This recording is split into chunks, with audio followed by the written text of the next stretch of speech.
झालो की सकाळीच उठल्यानंतर ही बातमी, वाईट बातमी कळली. अजितदादा एक स्पष्ट वक्ते आणि दिलेला शब्द पाळणारे एक नेते म्हणून महाराष्ट्रात होते.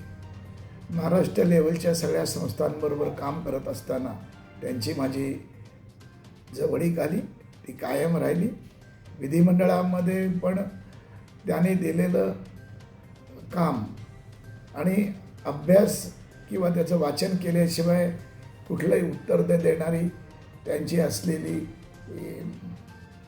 मनोवृत्ती ही सगळी महाराष्ट्र नोंद करून गेलेली आहे.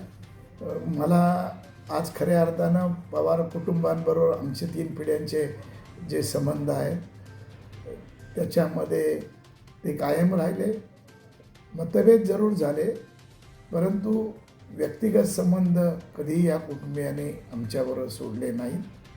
आणि विशेषतः अजितदादांबरोबर अनेक MEC बँक असो, मार्केटिंग फेडरेशन असो, विविध संस्थांमध्ये काम करताना निर्णय प्रक्रियेमध्ये मला घेण्याची त्यांची जी नेहमी हातोटी होती आणि ती सगळ्यात वाखाणण्याजोगी होती.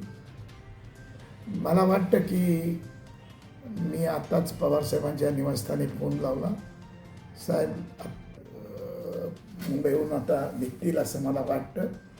परंतु आज महाराष्ट्रामध्ये खरी गरज असताना आणि आता पवारसाहेबांच्या जी जवळीक होती, गेल्या महिन्यामध्ये आम्ही तिघही एकत्र दुसऱ्या कामासाठी एकत्र बसलो होतो.